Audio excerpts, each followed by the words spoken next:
isla ng Sibago sa Basilan, may mga ipinagmamalaking mga bayani ng karagatan. Dinarayo naman sa Siquijor ang isang tagong talon na bagay sa mga naghahanap ng mala-adventure na gimmick sa tag-init. Nakatutok si Lea Alves. May palambitin at may duyan. Ito ang mistulang playground sa kagubatan sa bayan ng Lasi sa Siquijor. Masasabing hidden treasure ang Laagan Falls dahil 2 kilometrong lakaran mula sa highway ang tatahakin para makita ang view na ito. Ang tubig na dumadaloy, perfect na pamawi sa init. At kung extra thrill ang hanap, pwede ring mag-dive o mag-ala Tarzan mula sa baging.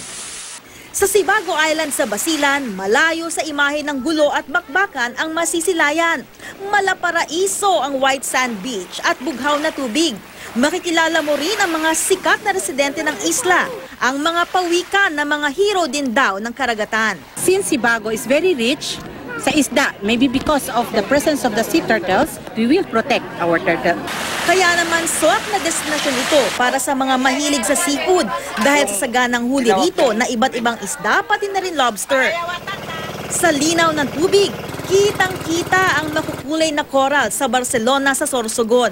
Hindi lang sa ilalim ng dagat ito makikita dahil ang simbahan namang ito gawa din sa mga coral. Hindi na rin mapipigilan ang pagsa-selfie sa ganda ng view ng Pacific Ocean. Perfect naman para sa mga pamilya ang eco park at resort na ito sa Bontoc Mountain Province. Ang mga bulilit, todo tampisaw. Refreshing din daw ang ambience sa resort sa kabundukan. Ang preskong tubig dito galing pa sa natural spring. Lea Alves, Nakatutok, 24 Oras.